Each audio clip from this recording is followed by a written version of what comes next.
thing, which I haven't done one on this channel for a few weeks, which I do apologise for, but I've been a bit down in the dumps after losing my dog. And although I've been managed to do some of the other live streams and what have you, I find this channel especially, how to put it, challenging because Wally was my dog. Yeah. So it was, it is, it's not just challenging, it's just hard. But, you know, I want to talk about the general product safety regulation and what that means to people like myself who sell on Etsy. Now, I happen to be in the EU, and the general product safety regulation is, well, it's there to protect people from dubious products being sold to them in the EU. But while I'm doing that, I'm actually going to make something as well. I'm going to make something that I could potentially sell on Etsy. In fact, I've got a customer for this one, but I'm going to try to do this one using as many hand tools as possible, unless I get bored and I revert to the machines. So that's just how it is. So I'd like to welcome you all here, and I will repeat the information sometimes because I realise that some people will be coming and going, and this don't just affect people who sell handmade goods and what have you, not sell them in the EU. It also affects people who just sell anything into the EU. Anything, pretty much. It's complicated. Now, there's lots of eBay sellers and Amazon sellers who are really confused at the moment. And one of the confusion is mixed product items. An imported item, and an item that's happened to be a piece of walnut that's literally grown just down the road here. Yeah. So, that's local produce. And that is obviously China. All right, China. All right. So that causes some issues. Now, because I live in the EU, it's not quite as complicated for me as it is for somebody outside the European Union. And if you didn't know, the UK is no longer in the European Union, and that has caused a lot of problems. It's been a bit of a disaster, to be fair. And for those who are... it's so complicated, especially for people who want to sell into Northern Ireland, for instance. Since Northern Ireland is, well, for sales and trade and what you're selling of goods, is treated as though it's inside the EU. So that complicates matters as well. God, I don't know why I put this hat on. I might have to shave my hat. It's too warm. Oh, blimey, I'm going to have to. I have my brain's going to overheat. Especially talking about technical stuff, like, for instance... Oh, Christ, eeny, meeny, miny, I can wear that one? I might just put a cap on, that'll do. my head's melting. And the brain inside, it's shrinking, it is. It's dehydrating with all the heat. Yeah. This... You haven't seen my other hat, have you? I've got another one like this. And it's like that is. I do like my hats. I do. So I'll put that over there because I am cooking with that on. And the wood burner's going, so it's actually reasonably warm in here. So anyway, I've got my piece of walnut here. A bit noia, on for one second. And it's one part of it here, as you can see, there's got a lot of wormholes and stuff like that. That's come and gone. That's not in there anymore. But I'm not going to use that bit. I only need a little bit of the end. Of this end here. Now, I just literally chopped this off the end of a long board in my wood store, which has been sitting there for ages, hence it's a bit worming and stuff. It's a bit of a shame, but you know, I'll still use it. This is my house, all right? I'll just stick it in a industrial freezer for a while, and that'll kill all the little bugs in there, because if there is any, but I don't think there is actually, because there wouldn't have signs of any little piles of dust. So anyway, if I stick it in the freezer anyway. Any little bugs that are in there, little larvae, and then they'll expand. It's water freezers. Because they've got a lot of liquid content in those little larvae things, and they explode. They'll still be there, but they're just, if you know what I mean. It's a bit like on James Bond when the henchmen were sitting on that sofa, and crikey, which one was it now? Anyway, he shot them, and he exploded and blew up. Yeah. Because a special gun would blow up. Anyway, some kind of, I don't know, CO2 gas or something anyway.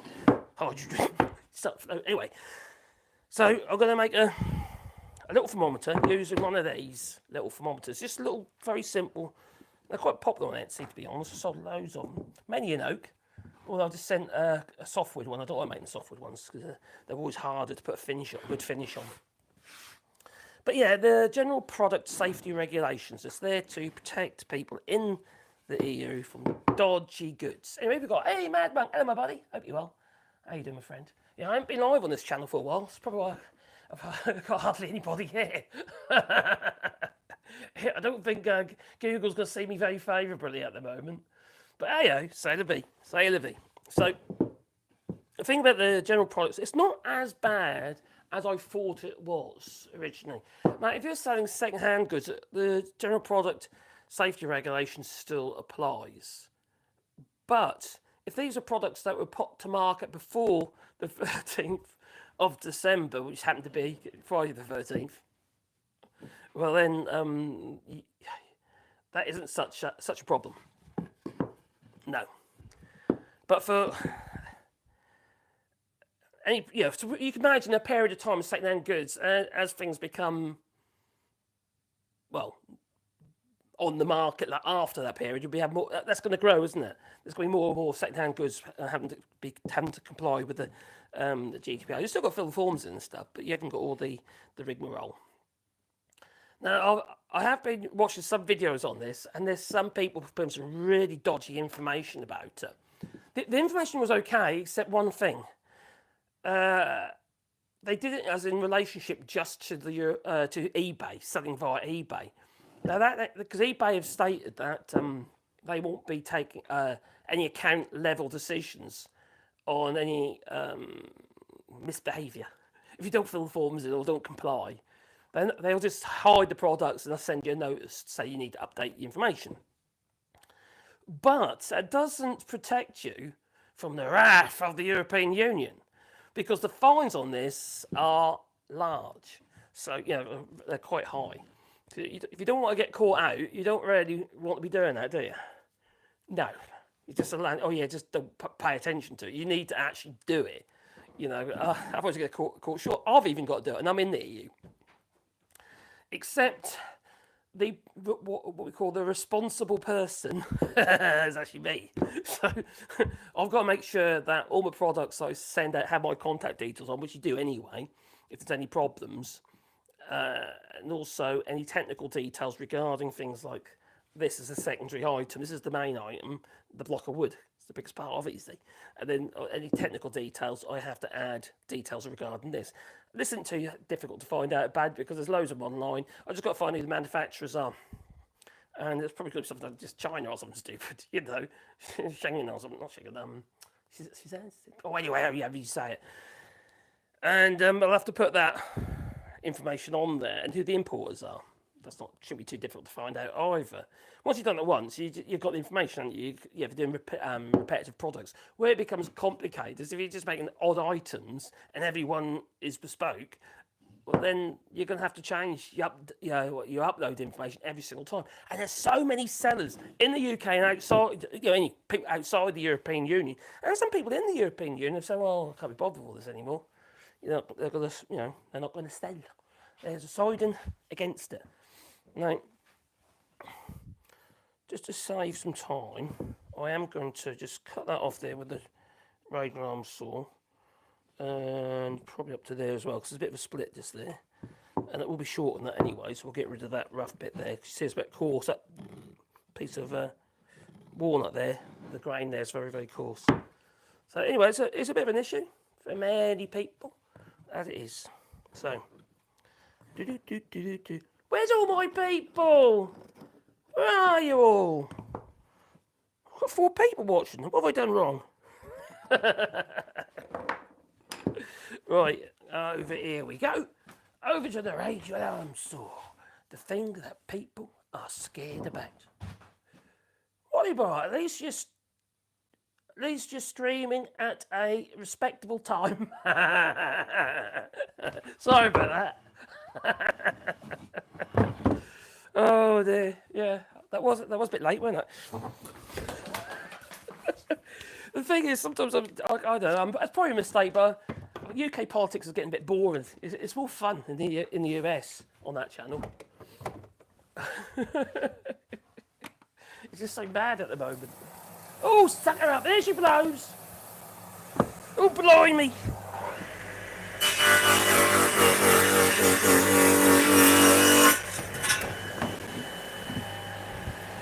Da, da, da, da, da, da. I'm cheating. I was going to do it all by hand. but we will square it up by hand. Right, let's go. Oh, how's that looking on that edge? That's good. That looks good. It's a lovely piece of wood. It's walnut. Of course it's a lovely piece of wood. Right, about 70. I'll square this up, which we'll do by hand.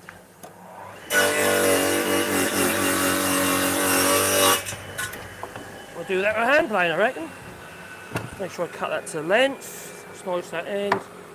Ooh. Sometimes you get a lot of figure in the old walnut, and it's really, really dark. This one's a bit plain, but it don't matter.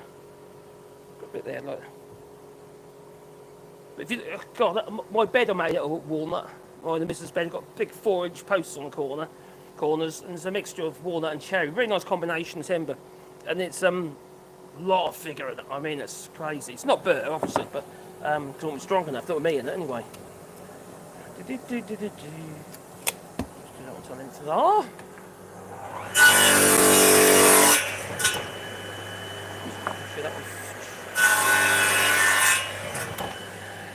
That one.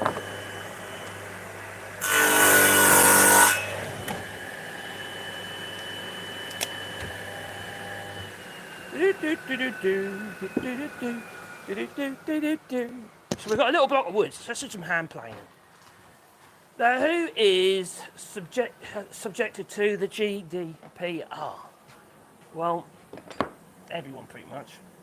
Now, there is a lot of confusion, and if you're an Amazon seller, it's even more confusing because they don't, as far as I can make out, I can't see how you remove yourself from being able to sell, remove yourself from selling Northern Ireland, because you list yourself as the United Kingdom, which automatically includes Northern Ireland, so you can't just exclude yourself. So if you were just like a native seller, and you're just selling in the United Kingdom on Amazon, then you might come a bit of a cropper there.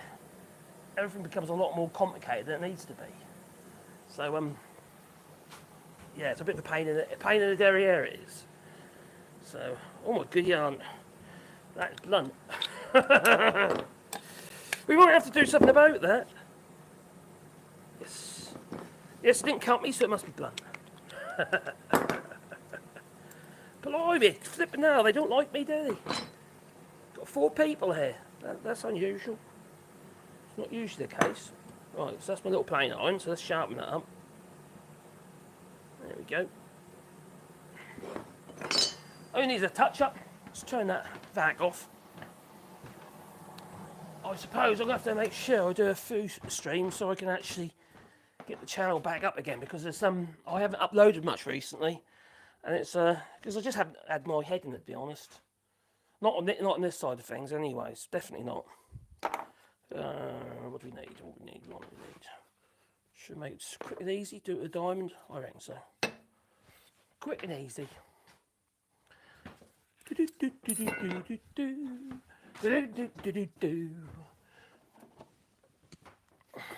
have got to be very, very careful if you are selling into the EU or Northern Ireland. The strange thing is, though, right? Northern Ireland is considered, right, as trading within the EU, but it's also considered as a part of the United Kingdom. This is where it's complicated, because if you're Northern Ireland, you've still got to comply with the GDPR, even if you're in the EU, or so have I. But also, as you're in the Northern Ireland, you need someone who's going to represent you, a representative in the EU. So it can't be yourself if you're in Northern Ireland. It's just badness. The whole thing is just nutty. I know life is crazy at the moment, but I really feel sorry for a lot of people out there who rely heavily on Etsy, what have you, because they want to make a little bit of money, a little bit, as a side hustle. Making a few bits and pieces and sell it on Etsy, although Etsy's turned into a bit of a fraudulent place, if you ask me. There's so many sellers on there now. They're just importing stuff and literally just selling it as their own. It's ridiculous. Why am I doing like that? I'm not thinking straight. No. Why don't I grab me... come here, you. Stick that in the voice. That will. I might as well make it easier on myself, mightn't I? It's not flat either as this is. There you go. Let's start with the horse ones first. This one.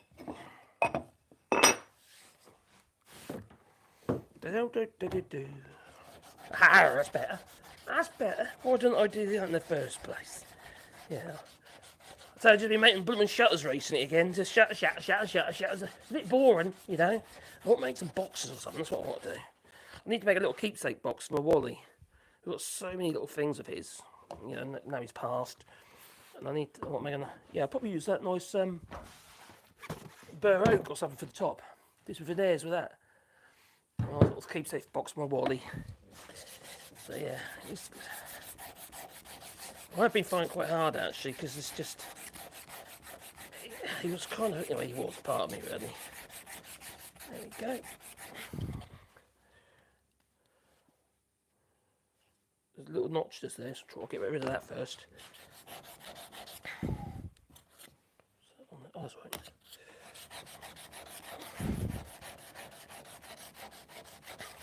So there's lots of information out there about this, you see, because there's a lot of product lines that don't actually have to comply with the GP, oh crikey, General Product Safety Regulation, because they're already covered under different regulations, such as food, for instance, and medications and stuff like that, and veterinary stuff. So it's different. It's already catered for. So I'm just going to make sure there's not a notch in it. There is a bit more. I could just quickly do this on the linisher, regrind it. The nice thing about the diamond sharpeners, they are pretty quick.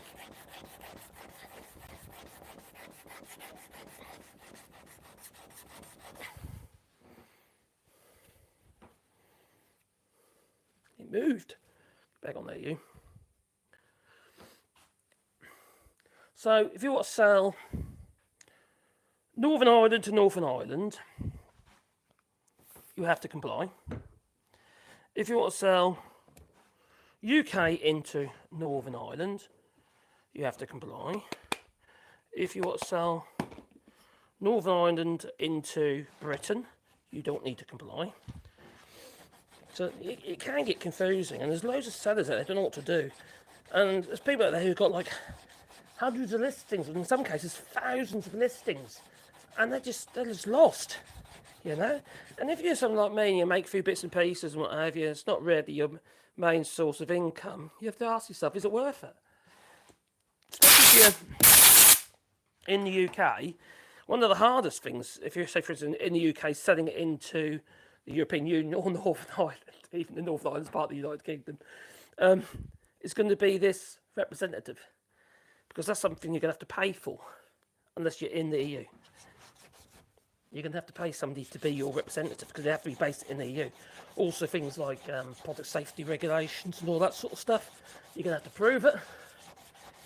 It's just, there was already a directive, a product safety directive, selling it into the EU, but they've just really tightened it up with this new regulation. There you go. That's about it. I'll just onto the 3000. If you're wondering what I'm using for lubricant, it's literally just Windoline. Things don't rust with it so quickly. If you use water, your diamond stones and all sorts of stuff can rust on you. I've had to buy a dehumidifier, a little one for my lab room with the lasers and stuff, because I'm not always in there, so it's like, you end up, all your stuff ends up rusting and all your connections will start corroding, because obviously they're damp in the air. That's not very good, is it? I spend a lot more time in here, so you usually have the heaters on and stuff, the wood burner running.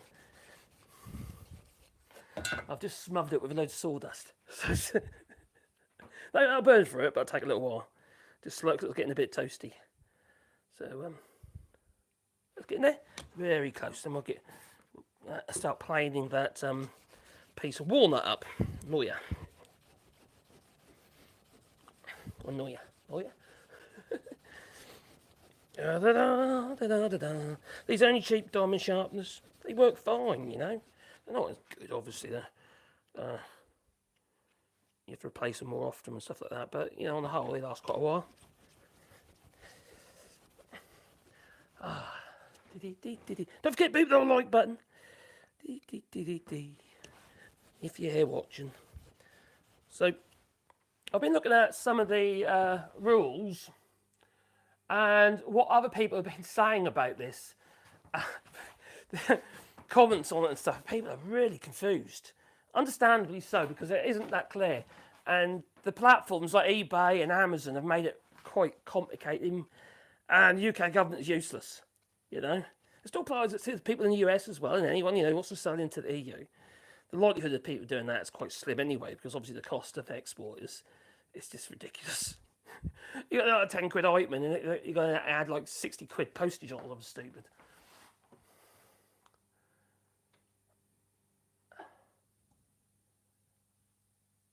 So this person here says it doesn't apply in GB and it applies in Northern Ireland. But Amazon state that you do need to provide information, i.e. the GPSR on Amazon UK. Their reasoning is because the sale takes place outside of EU.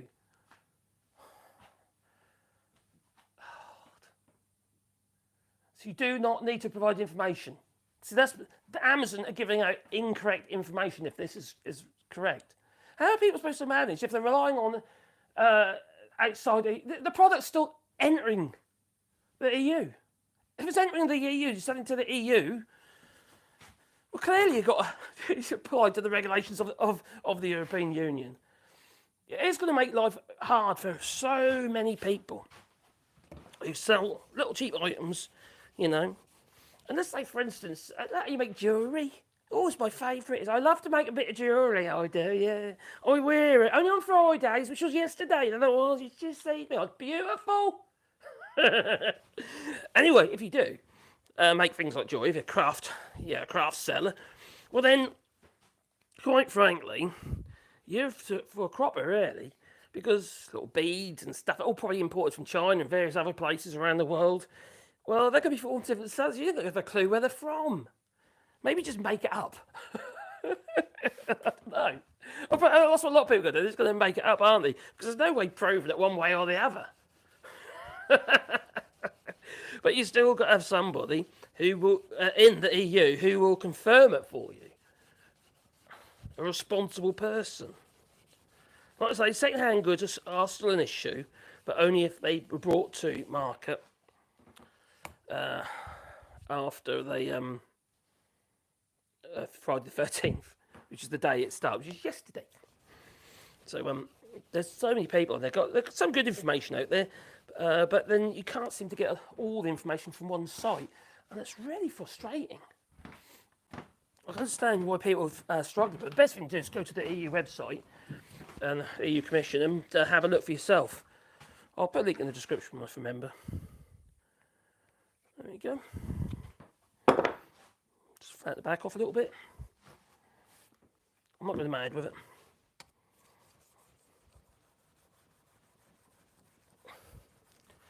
And I'm going to do the Charlesworth method.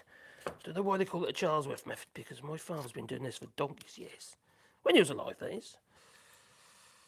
Those blooming donkey's years, a long while ago, you know. A long while ago. Down, down, down, down, down, down, down, down. So I just clean that up, and then I'm going to start playing a bit of wood into a block. Exciting, eh? Nah, that's not good now. I think we're there. Oh no, what's he doing? Oh my god, he's honing, he is. Yeah, I'm honing my piece of wood that way. So yeah, so basically taking off the wire edge. There's various other ways you can do it, but this is the way I've done it for donkey's years. Occasionally I cut myself. Yeah, only been out of hospital a couple of times, you know, it's not too bad, is it really, considering? No. Ooh, would you shave myself? Ooh, blimey. Yeah, that's sharp enough.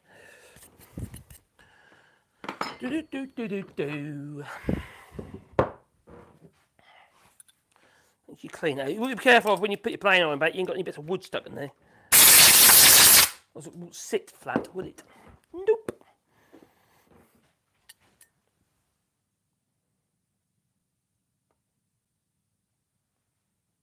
Hello, Martin. Hi, Wallybois. Hello to you too. Just that wobble that back a bit. There we go. So let's just stick that in there. And it, oh, just drop the balloon screw. I lost one of these the other day because I had a spare. It's around there somewhere. So I'm rolling around the corner. So I looked for it. I couldn't find it. Even use a metal detector to try and find it. Still couldn't find it. So the chip breaker here, about mill and a half from the edge, what I normally do. This one has a record chip breaker installed, which is a Stay Sharp chip breaker. Not a Stanley. But the plane's a Stanley Bailey. Oh dear. What are you doing? Do you like my new pimped up handles? My tote and my knob. You got to have a good knob, you know. Whose knob's that? I can't say. It's a mushroom shaped. Anyway, if you understand, if you know what I mean.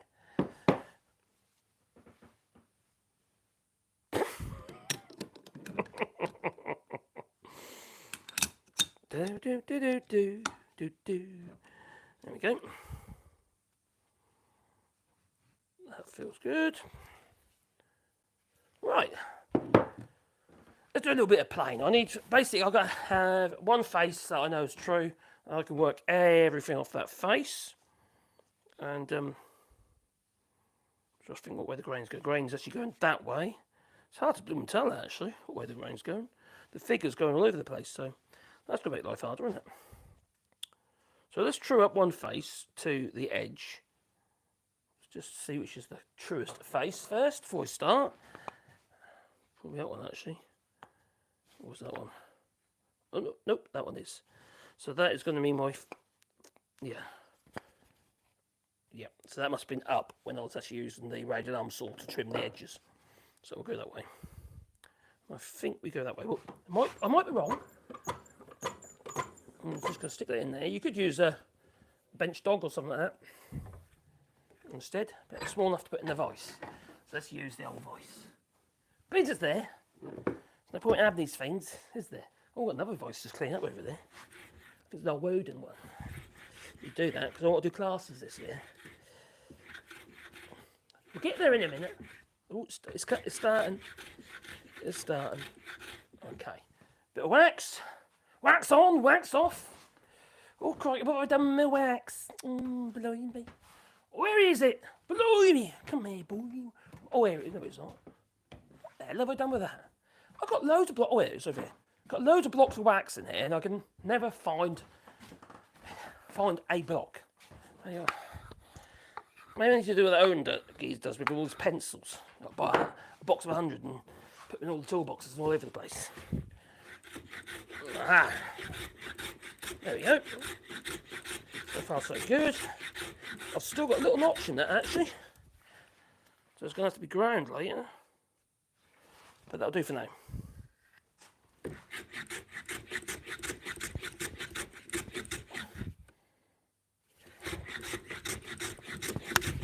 Now if you're removing a lot of material, let's say for instance you've done a tabletop, you could use something like a scrub plane, which is basically a plane which got a curved blade in it that removes a lot of material at a time. It will be obviously all over the place because you're like scooping it out. But if you sort of remove a hell of a lot quickly, it's really handy. Ooh. Watch that there. So, right, so good far.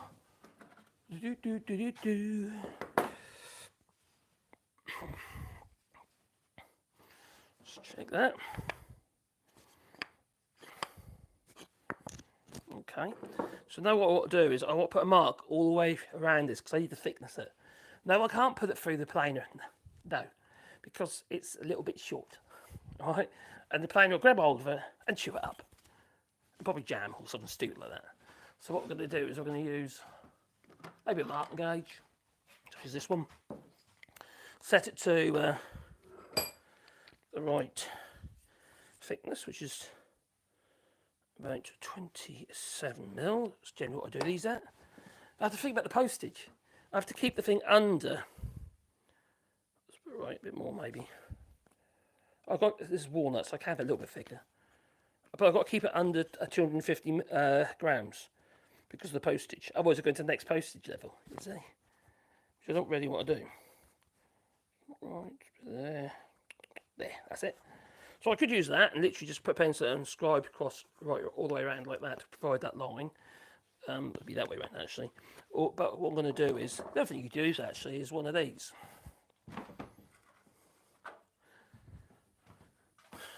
You obviously need a pencil that'll work with it, which I did. Where's that gone?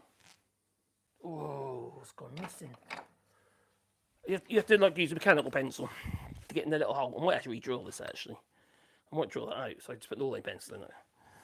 But I'm going to use a marking gauge. So I'm going to set that to that. It's not critical, you know, and it doesn't got to be exact. Obviously, if you want it exact, you need to pay more attention. No one's going to look at this and say, oh my God, my thermometer was 0.0 something thinner or thicker than what it said in the description. See, no one's going to worry about that, are they? That'd be silly. I'm just going to put mark all the way around like that, using this marking gauge. This is the Mortise marking gauge. Yeah, on end grain there, you can feel it. You could take off that off. You've got a bandsaw, you can just trim it off with a bandsaw. I don't recommend a table saw. Not for this job, you end up losing your fingers. And nobody wants to lose their fingers. No, but you could run it through the bandsaw if you've got a well set up bandsaw with a decent blade there. But what we're going to do is we're going to plane it down. And what way is that grain going? It's quite hard to tell. You wouldn't think that is the long grain. You know, you look at it, you might think, oh, that's the end grain. But it's not. That's the long grain, which is rather annoying. So I think it's that way. I might be wrong, but I think it's that way. Crikey, it's really hard to tell. It's crazy. It is crazy. Right. In it goes.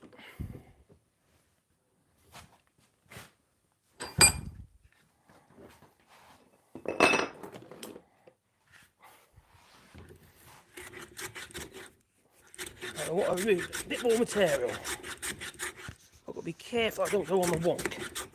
Now normally what I'd do is, see, I'd have had a board. You know, I wouldn't have cut it to length or anything like that. I'd have had a board and chucked it through the thickness and cheated.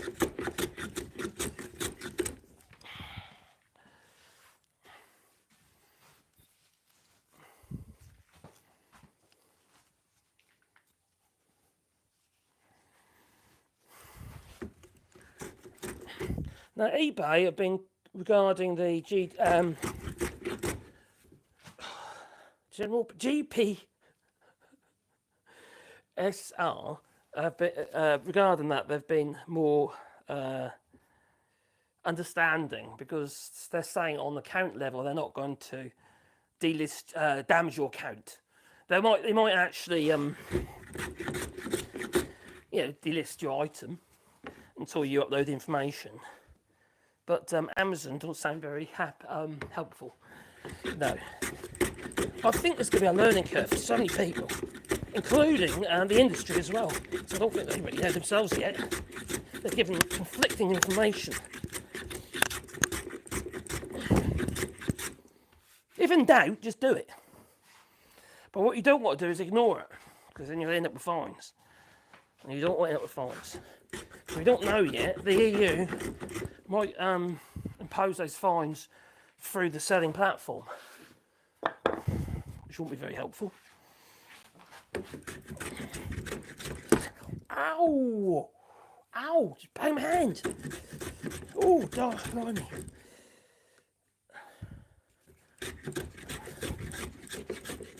The thing about walnut is it really does not like you taking a lot of material off at once. It's probably because of the grain pattern on it. It's very short. Oh, I banged my hand, I did. Believe me. The things I do.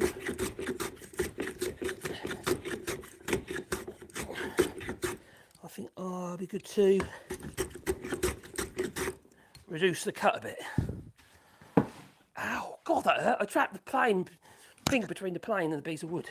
Nipped me, it did. What's it like, eh? There we go.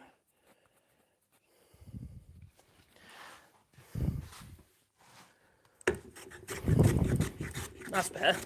Yeah, I don't like you taking a lot off at once. Yeah, I'll have to regrind this plane, you know. It don't take a lot though to get a notch in your plane. It's not just, oh, I hit a nail or something stupid like that. You can get grit in your wood. Right, the wood itself can have bits of crap in it. Especially if you're talking about here in France, where you had the Gestapo shooting everybody.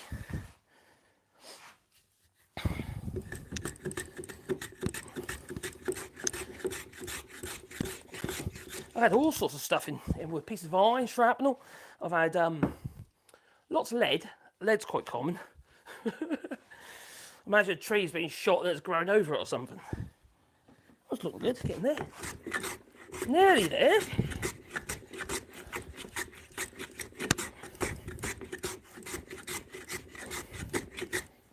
Having a good plane makes all the difference, you know. And this is a good plane. It's an old one. It's an old Bailey, you know.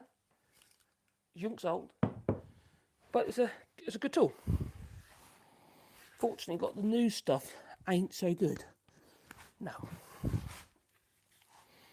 On that side. Now, if you try and lower it here, you need to start on the right and work your way that way, but you're lightening your shaving as you go. So effectively what I'm doing is I'm slackening my pressure, reducing my pressure. So I'm starting heavy, and then it's just skim it, effectively lifting it really on the front, because I'm low. It's almost to the line on that side, but I've gone a little bit, because I'm starting here, for some reason I haven't took so much off at this point. And also there's not a bit more figure there, so I imagine it's a bit harder.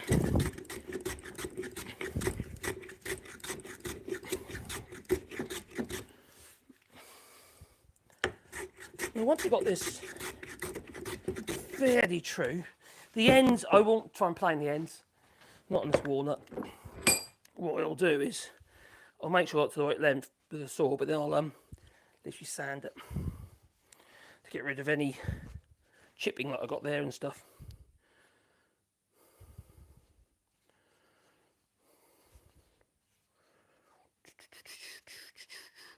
It's not too bad at all. I'm about a mil from the line most of the way around, apart from on this corner.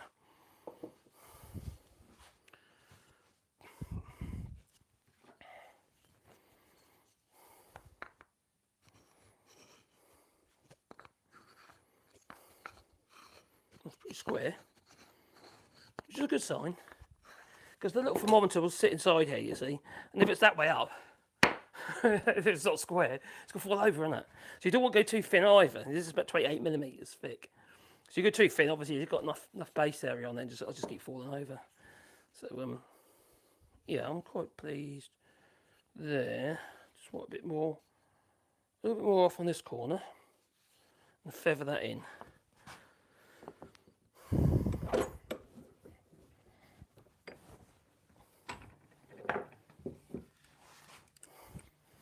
And this plane iron needs regrinding.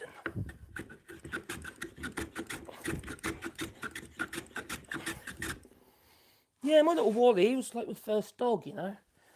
And it's like, we were so connected, you know, it was just losing him. We knew it was going to come, obviously. It was going to happen. But it doesn't make it any easier, does it? Like losing one of my children, if not worse. Some of them, you know. Okay, a bit more, a little bit more.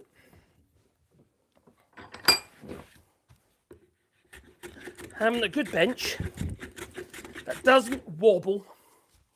I see all these benches made online. Well, They're planing or what have you, and the bench is doing that. It's twisting, or it's just moving under them. It's not ideal. This bench is fixed. It's not going to be moved anytime soon. It's literally got 2 end frames, cross rails. It's just been added stuff as it got along. I've doubled the top up now because I've replaced the top. Because they bashed the hell out of it, but it doesn't move, which obviously that's a good idea.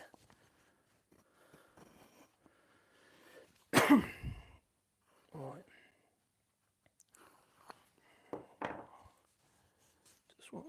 Where's that going? That way, I think.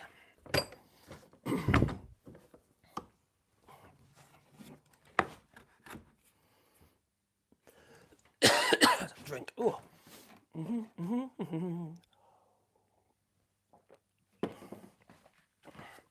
I will do a video in the office about the GDPR. I think I'm going the wrong way there. The grain's going all over the place. Tell you what I'll do. Let's go have a shooting board. If I find what I've done with it. Shooting board, where are you? Where are you?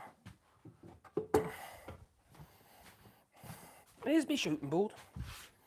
And this shooting board I've made for the number 7 Stanley Bailey. Now, shooting board needs to be made to the plane you're going to use with it. Because if you don't, it ain't going to work properly. And what you'll find you'll do is you end up planing your shooting board and not the piece of wood. So this is the Stanley Bailey. I like using it because it's got weight. So it's ideal for use for a shooting board. And the whole point is that the plane iron is just on the edge here because we've got this rebate here. You see it slides up against. And obviously, if it's too high, for instance, you're just going to be gouging it all the time, aren't you? So this just allows me to trim the piece of wood. Let's put it in there so it tightens up. It's a bit tight. Too much blade exposed currently.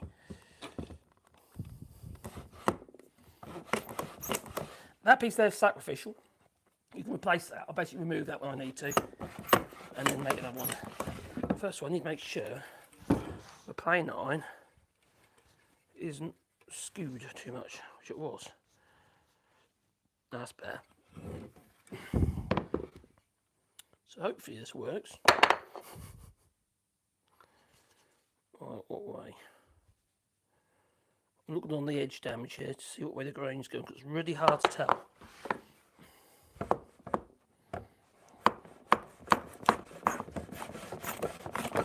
This will square up the edge to the face.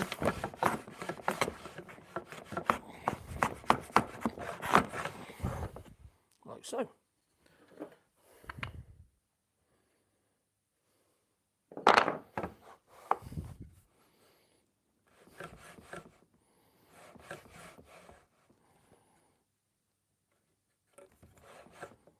Come on. Oh, this way.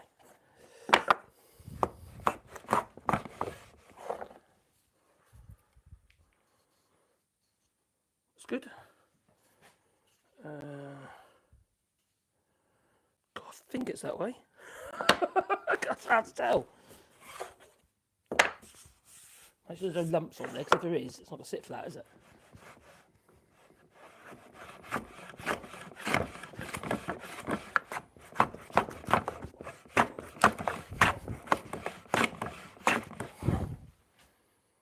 Looking good.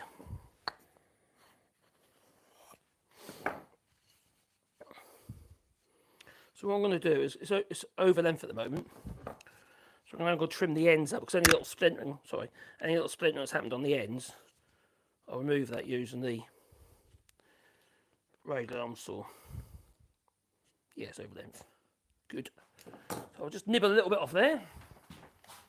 I could do it by hand, so it was a little more plain, but this wood's not that easy to plane. The grain is going all over the place. Risk of just, can you see all these corners keep splintering? I'm not going to remove them. Like there, see? Even though I'm going the correct direction, because you can tell there's no lift of the grain here. So that's perfectly smooth. You see the iridescence going on there, can you see that? It's quite nice, isn't it? It's very old wood.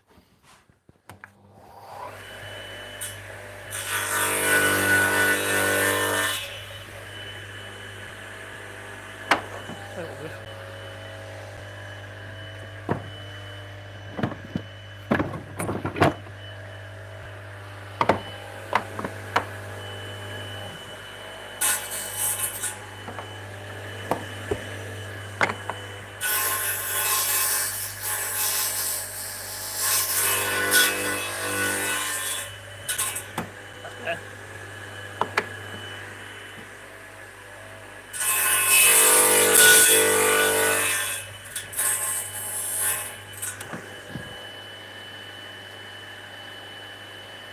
Good, that's good.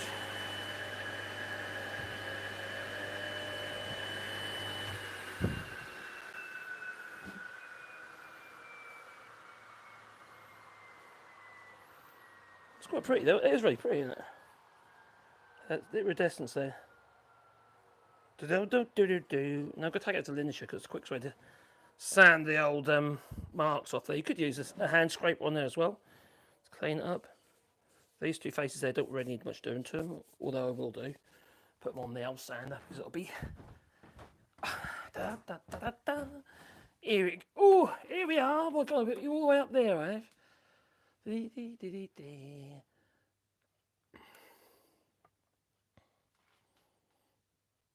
I bet a donut would be hard. Oh, and the banana would be easy. Oh dear.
my God, Roy, smooth it is, yeah. What I was doing on there, I was just rounding off these corners. Now, I used to do it using the little palm router and then took it around a bit, but you end up with so many machine marks, and then where the rollers been, stuff like that, it didn't really work out. I'll tell you what would work quite well would be probably a moulding plane. So I started just doing it by hand with the sander, belt sander. And these corner bits I just attack using a hand sander like this one, which I made the handle for. Put it right around, it'd be a good idea, wouldn't it? Just roll them over. Just got to use some fine paper in a second.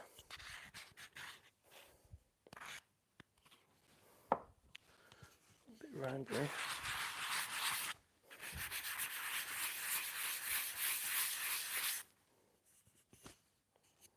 You need to take the corners off, the armatures off. They actually can be sharp. You know, someone could actually cut themselves on them.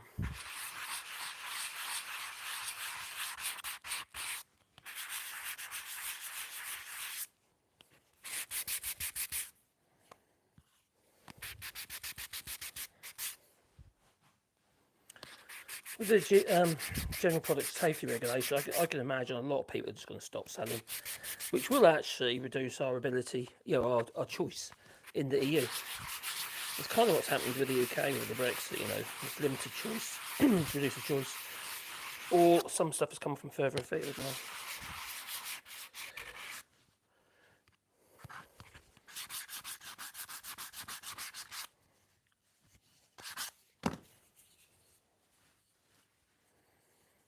Okay, just need some fine paper on there. You could use to remove this. You could use a scraper. But I know one thing, my scraper needs sharp first. I'll use that one, I think. I could use a Stanley number 80, but it's a little scraper like this. You see, it's not. Some people think it's the burr on a card scraper that does the job. It's not. It's the hook. So you have to create the hook. There's various ways of doing it. Some people use a file. I quite like using diamond sharpener. So what I do first, you do need a steel as well, but I made my own steel. There it is. There it is. That's my steel. Yes, it was a steel. It was. There's a bit of wood with a hole in it, and a new drill bit. Don't use an old one because you end up with loads of little gouges at the old one, but it's been in a chuck. So you get a new drill bit and use that as your steel. Cheap as chips. Don't have to be a brilliant drill bit, although that one isn't. That one is a dormer. So what I'm going to do is first, I'm going to prepare the card scraper. Let's bring it around a bit. Ooh, there we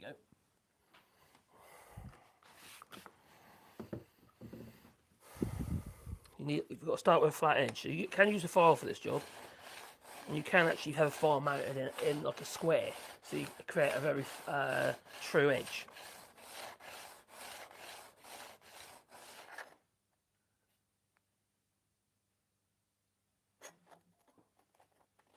Oh, of course it will. Yeah. Cheers, man. Then again, I would have thought YouTube would have shown it to more people. But I think that some of it's down to the fact that I haven't been uploading many videos recently. Which I haven't, to be fair. So I need to flatten the sides. Like so. And the hook is created with the steel. If you try and create a burr or hook with a file, you just end up with a very, how to put it, jagged hook. And if you try and use the burr will fold over and blunt in your card scraper. So I'm just flattening the sides. So get out of the way. And I'm going to put it in the vise. There's a bit of process to this.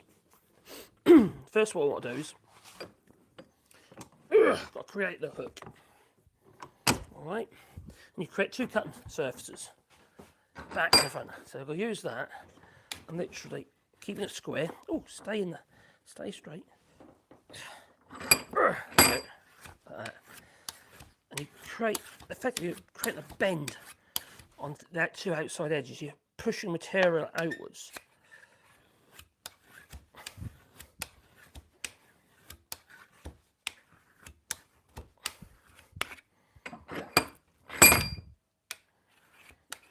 Need new jaws in this voice, I think. Been abused, it has, not me. Boozed. Right, so now what I'll do, I've got to fold it. Fold the hook. I feel it. It's there. So what I'll do is now, I'm actually going to run the steel that way and back again. So effect now I'm folding it back up again.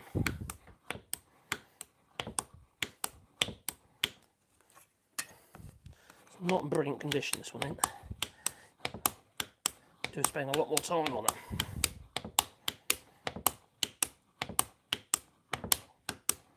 So, back in the vise.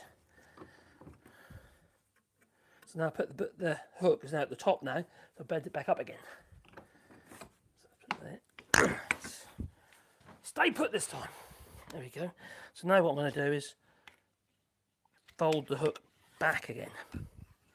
Being a little bit less zealous.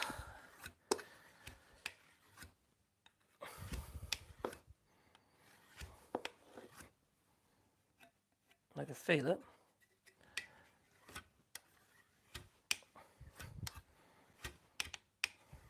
I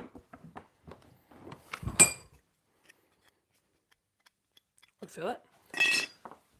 So if you're going to use it on a flat surface, at the moment it's got some sanding marks in it. Now these two faces here were actually quite smooth until I attacked it with the sander. So now it's got sanding marks there, sanding marks there, sanding marks there. So what we're just going to attack it with this card scraper. And if you want to finish up a sandpaper, you can. Might have to with this because the it's a small piece. It's going to be quite hard to work into the corners. So I'm going to use a card scraper, which is the right way around. Quite a good idea to actually mark it, I suppose. So I haven't done the top face, I've done these two cutting edges here. Slight bend. You can do it towards yourself, but generally speaking, you do it away from yourself. You'll create little shavings like that. Tiny, tiny little shavings. I'm removing those sanding marks.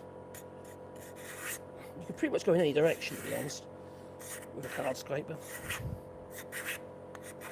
And it should be two faces, so if I turn it around, two cutting faces.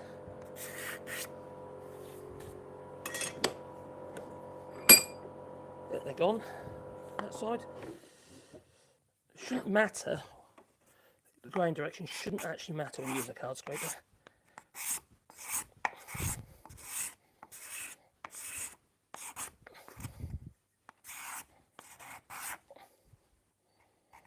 It could have been a little bit sharper. That's not too bad though, it's doing the job. Don't throw it about like that though. You hit another turn blunt it, wouldn't you? Put a little notch in it, like an idiot.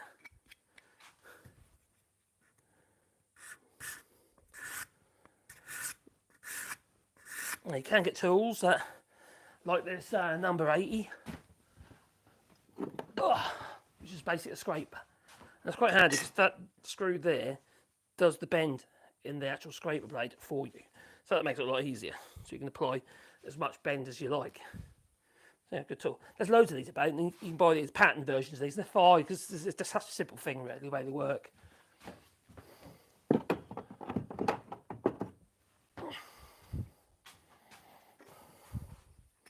But you can just use a card scraper, absolutely fine. Great if you've got grain that's going all different directions. So I'm not saying you should do it that way, but you can. It's easy away from yourself.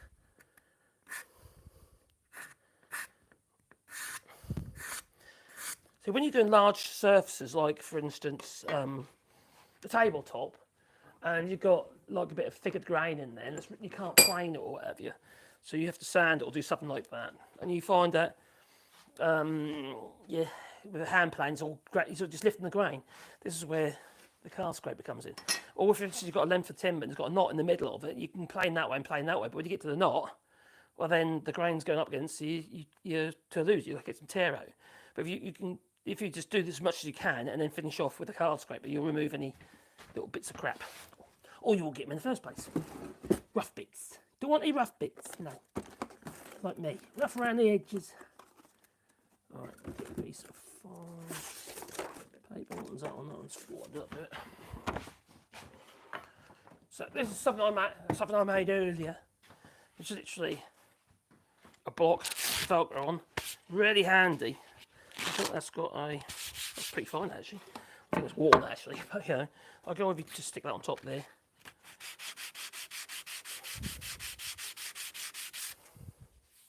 Like double share. I've got to make a hole in this, you know, mortise.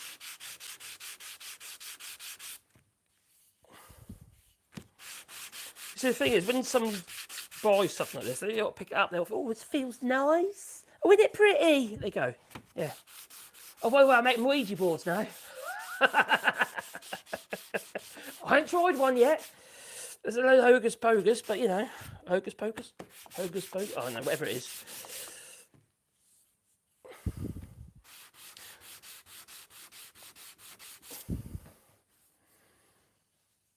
They sell quite well actually on Etsy, Ouija boards. But the ones I've seen are all very like on MDF and stuff. I'm gonna do some on really old oak. And I've actually got some old oak over there that's come out of an old church. What would be quite relevant. Some old beams and that. It's like a run through the saw. And some village. What else have stuff got out of there? Oh, some panelling. All oak.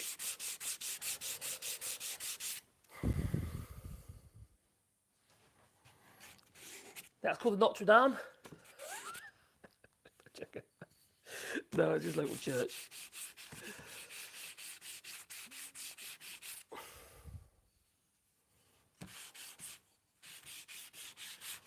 In fact, they rebuilt that. You know when Emmanuel Macron first said, well, we'll build it in 2 years, he said. It took 6 years. I think 6 years is pretty darn good. We can't flip and build houses in the UK. At any good time, can we? And they can build the Notre Dame in 6 years in France. They don't miss about, I tell you. The skills, the trades that involved in that. Phenomenal.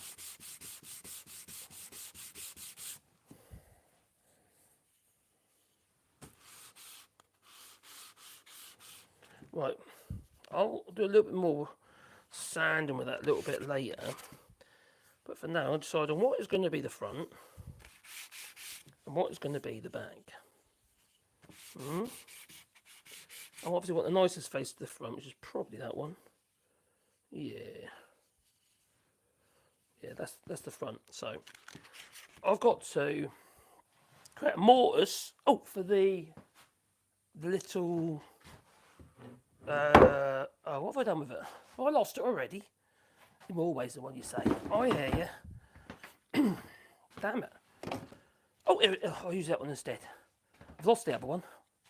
Have I covered it in shavings? I probably haven't. Oh, wait, it's over there. I don't know. This will do. So these are little humidity and little thermometers. So that's just going to be dropped into this. It's quite simple. It's quite elegant, really. I think so. If you don't like it, it's tough. I don't care. Alright, where's my marker? Alright, I'm not going to use a marker knife, just in case I slip, I will use a pencil. And I want a sharp pencil.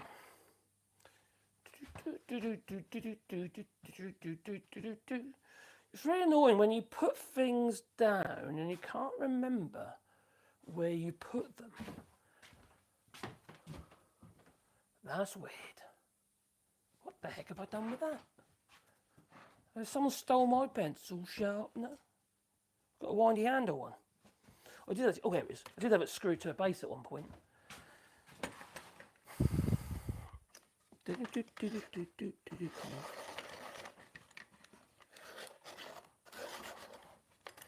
do. So I like to have the whatever gap I got at the top needs to be the same as the sides. Now when I batch this, I use jigs and stuff, but when I'm just doing the one, I'm not going to worry. No.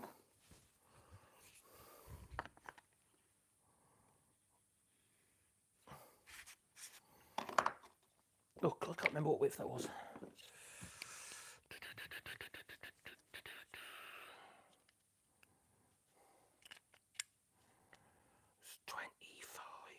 final 26. A little bit of breathing space, but my sort of 26. I'll tell you what, we're going to chop this. I could chop out by hand actually, but I'm going to use the mortar. I usually use the router. Actually, got a little jig, but I don't. I've got to set it all up. So, if I just a random one, I'll just use the mortar. That's good. So now I need to find the.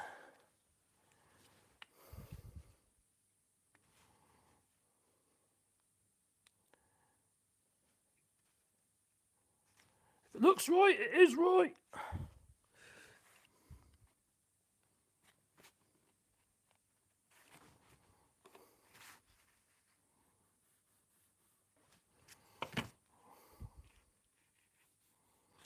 It's best to be a little under than over for obvious reasons. Because then you can adding materials are done slightly harder and taking more away. So we're going to go over to the mortars there.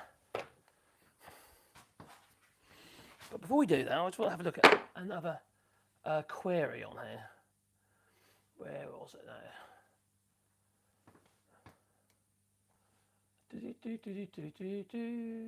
Consent.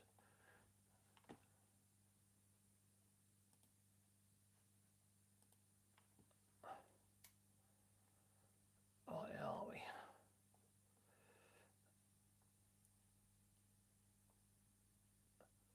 So, what is the EU GPSR in a nutshell?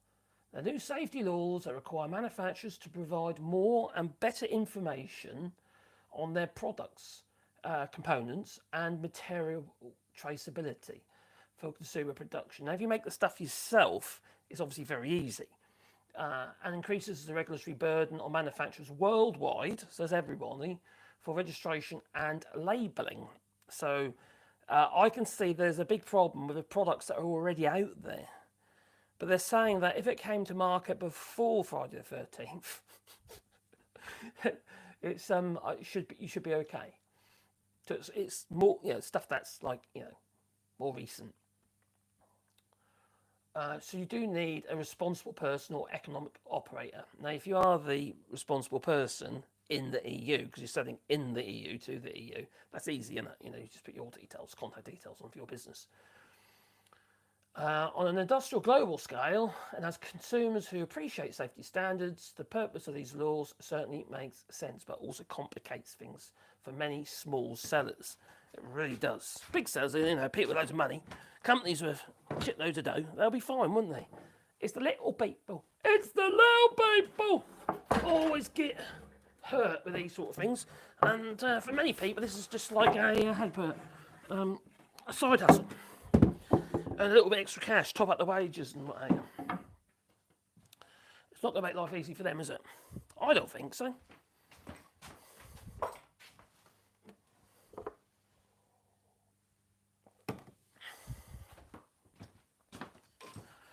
Right.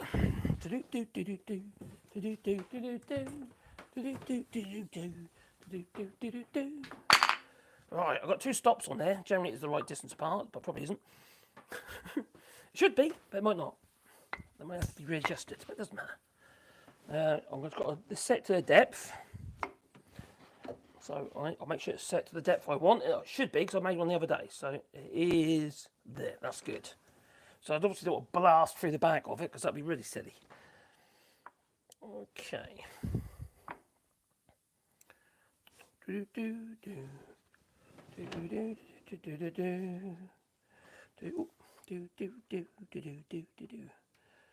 Snippers, damn it. The first 3 flipping takes with this, it tends to grab the chisel, so you have to be really careful. I don't grab the chisel because it just, jackknives. Oh, a friend of mine just bought a really old Multico mortar just down the road. He bought it from England actually, and brought it over. I don't think we paid duty on it.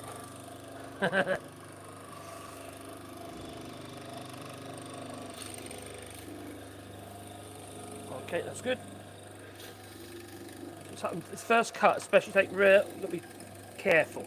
Because what happens is it'll grab. So I'll just take a little bit off at a time. And you can see it's smoking a little bit because, well, it's wood. So it's one square hole. I'll create another one beside it. It's a good idea, it's a plan.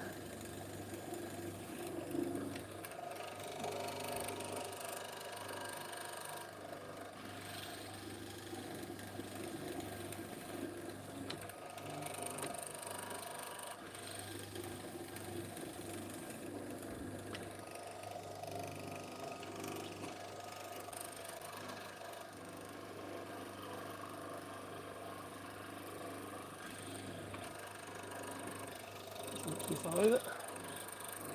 That's good.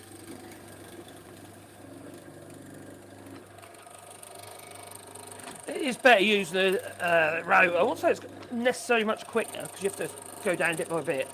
But it is, when you're using the jig and the rotor, it's really easy.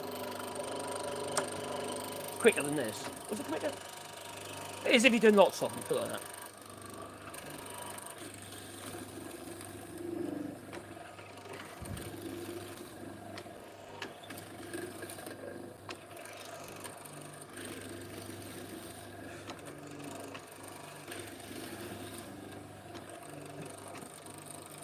I was set the dust extractor would be a good idea, wouldn't it?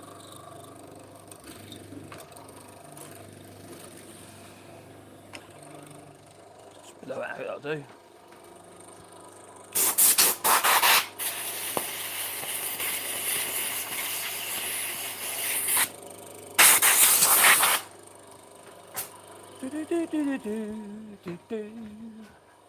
Sometimes I use a bit of lubricant. As it gets warm, you can literally just stick a bit of wax in it, and that'll just lubricate the bit. So it's got hot, so it's melting the wax into the bit. Got quiet all of a sudden. I wonder why that is, because I waxed it. Double check on that. Yeah, don't go quite as far as that. A bit more on the end there.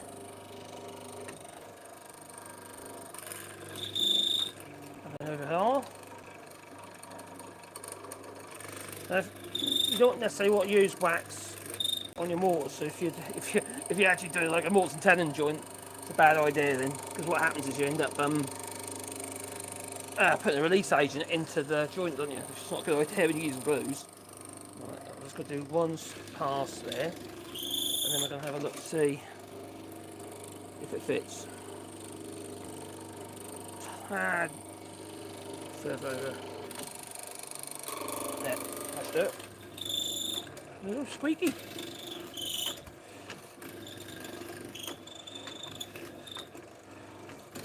So if you try and take too much material at a time, the bit can effectively shift. Just touch, you know, but enough to put you off your mark.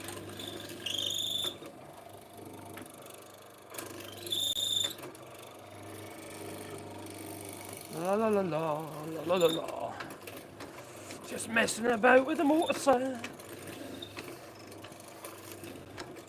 Right, let's have a look. Does it fit? A little bit tight that way. That way is okay, but that way is a little tight. So I'm going to just do a little bit more. You can do it with a chisel if you like.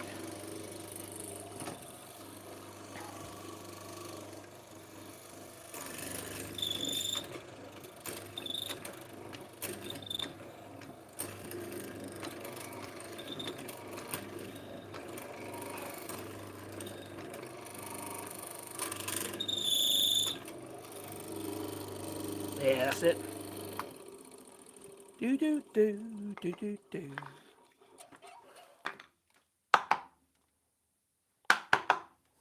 Just clean it up with a chisel.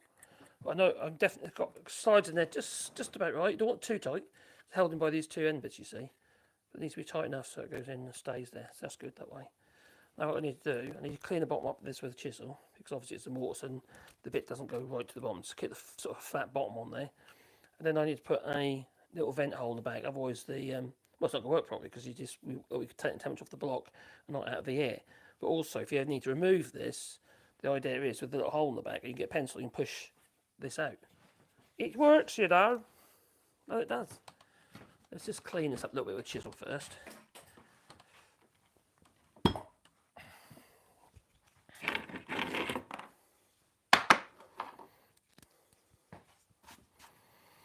I'm doing the voice, I'm not going to be banging it, so it's a little bit of peering. La la la la la la la la. Chisels.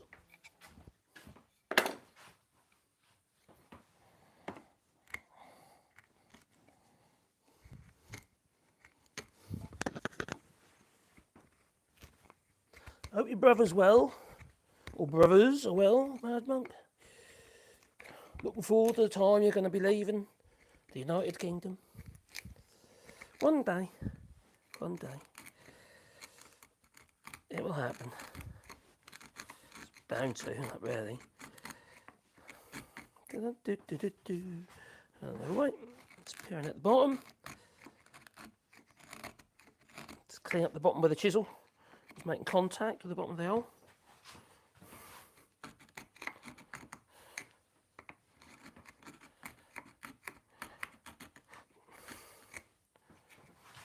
That's the thing with using the router when you create this mortise.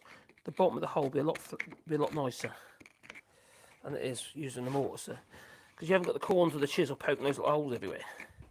But don't really matter. No one's going to see it, are they? Unless they need to change the battery. Right. So you put a hole in the middle of there. So I'm not too critical about how central it is. What I do is I just eye it through there, like so. That's good. And then just do the middle, just there. I've actually got quite a good eye for measurements and for true, but also centre. So what happens is years of it. I tell you, especially in the UK. Oh, great! Everything has to be square. I got a square, haven't I? And I'll just drop my clock on the floor. That's not very clever, was it? Well, that's all right. Good. Put it over there. Right, so what we're going to do is drill a hole. So I'll put you on the side. Yeah. I'm going to do another video later, maybe live. We're going to make a new top for this. And I'm going to put some slides in and an adjustable fence on it. Because this is a metalworking drill press and it's not really ideal. So it makes more sense to have one maybe with a fence on it, so you can just the fence backwards and forwards to the centre with a replaceable centre, so disposable, so you can chuck that bit away. So this is a bit shitty. Obviously, just a board stuck to the top. Ain't great, is it? It will be a lot easier to use. At the moment, you get a couple of clamps and a bit of wood. So I'm always going to tear ass and hurry. Right, so we need to drill a hole in it, and the one I normally use is this one here. Little forcing a bit. That's enough. Just enough to get pencil in and vent the hole. Not too big. See, it's like the back of the thing is actually it's really kind of like sticking out like a sore thumb. There we go. Da da da. Bring it up a bit.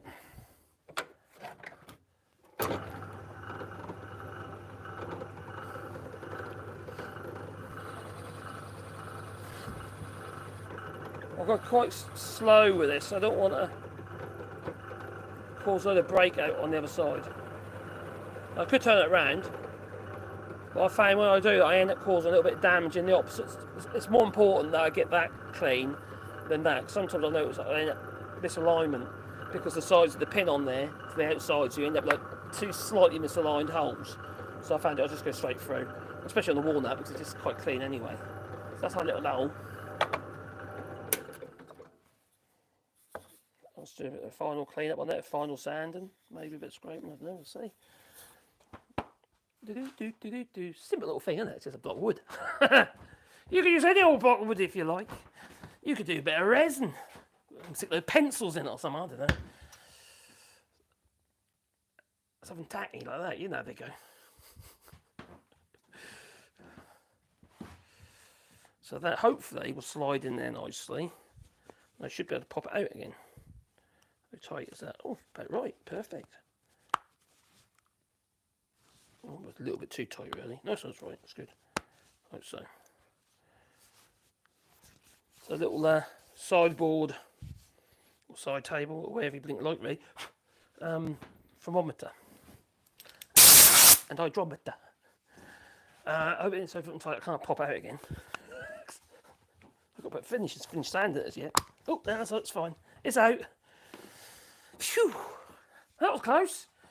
Could have been terrible.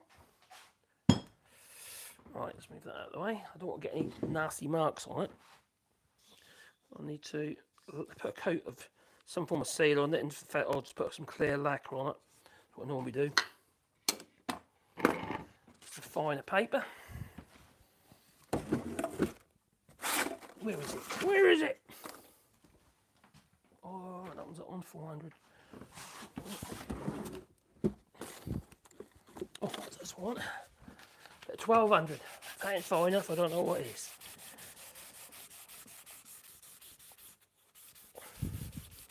You ain't got to worry with this stuff because you're not going to deform anything. I'm just taking off any roughness. 1200 is great if you want sanding between dry coats of varnish or finish as well. Just denibbing. Super fine, you know. It's all smooth. It feels lovely. It's smooth as a baby's bottom. Since when's a baby had a smooth bottom? None of my kids had smooth bottoms. I've got nappy rash and stuff. Tell you what, they're pretty clever here. So they use stuff called calcaire, which is literally just like a calcium, like it neutralises the acids that cause the burning on the bottoms. It works. My little Grace is what my daughter used for her. Knocks up to 6, it does.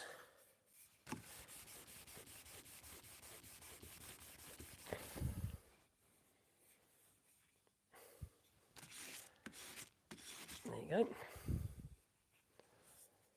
Nearly there. Got 1200 wet and dry. Oh, you must have 1200 wet and dry. Every woodworker needs 1200 wet and dry, but do it dry.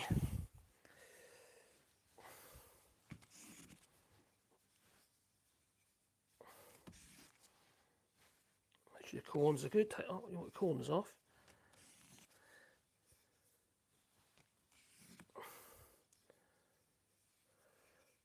Just do them to eye and feel, you know.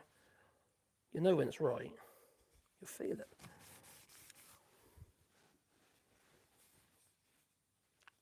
I was saying to you, if you don't sort these edges out, well then they could potentially cut somebody. And what I'm going to do is I'll give a coat of lacquer, just a little spray lacquer as a sealer, and that way I can sand it again, and then put some wax on. Wax on, wax off. Not candle wax, no. No, not the sort of wax you use to get the whole hair off. No. None of that either. And none of that stuff the old Turkish barbers use and they shove in your ears. No, none of that stuff. No. Ooh, crikey. They do like to torture themselves at the barbers.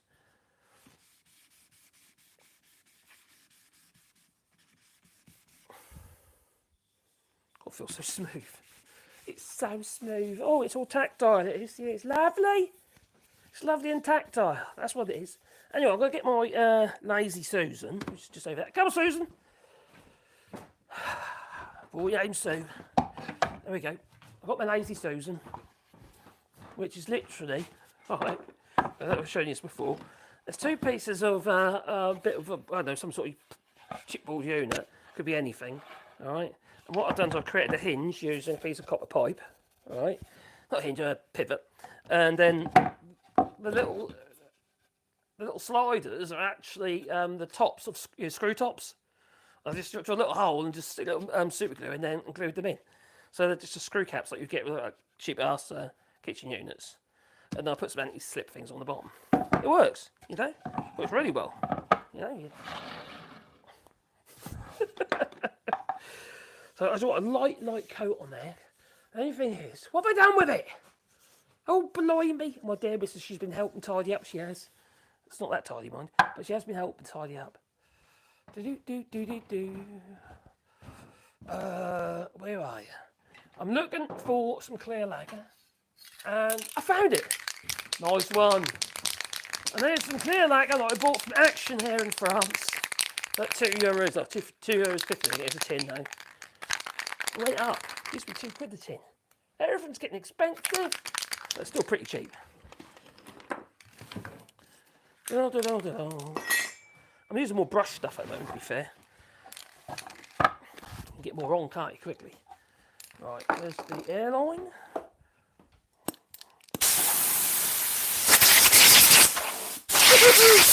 Oh, my favourite! Right. So I've just got a light coat here on the front. And lift it up and do the other. See, the thing with the walnut, I might have to do 2 coats of this because see, it's soaking in there really quickly. It's going to need 2 coats on there. That's right, let's do 2 coats so I could seal the surface. I've got to be really. What's that? That's gone. So I'm stuck to it. Right, now I'm going to put this on the wood burner, not literally, near it. Hopefully I don't knock it over. Over there, we're going over there, right? So if I do drop it, you're going to have a laugh. Right, I don't know where I'm going to put it over there, mind. 2 shutters in the way.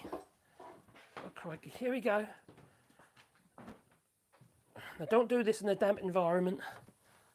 Come here, blog. Otherwise your lac will turn a weird pale patchy colour, because it's only acrylic lac in this one. I want to get some old sanding sealer. You can't get it here. I don't know if you can in the UK anymore. But you sort of like a shellac based sanding sealer. You sort of paint it on, it sort of evaporates in no time at all. And then you can sand it almost immediately. She said she cleared up. She lied. Ugh. Oh, blimey. Everything's gooey. So I'm going to leave that there to go off. So that's kind of done now, and it's got to drop the thing in, and I've got to put a stamp on it. I brand it with a branding iron. Where the hell's that gone as well? That was here a minute ago. I'm losing absolutely. I'm losing my mind. Is what I'm losing. Oh, there we are. I see it's over there. So I've got a little brass branding iron. It used to be electric, but then the element went, and literally within a week. So I called them up and they sent me another one, and the same thing happened again. So I just asked for money back. So but it's a little brass branding iron with Wallybois on it. I heat it up with a blowtorch now, and it's just shh. Yeah, yet again it's or I leave it in the fire, even, just in the bottom of the fire where the vent is, and then that heats up red hot, and you just brand it. You'll see the missus, but I'll tell you, so she's got about 20 on there. But ownership, you see, ownership. Yeah.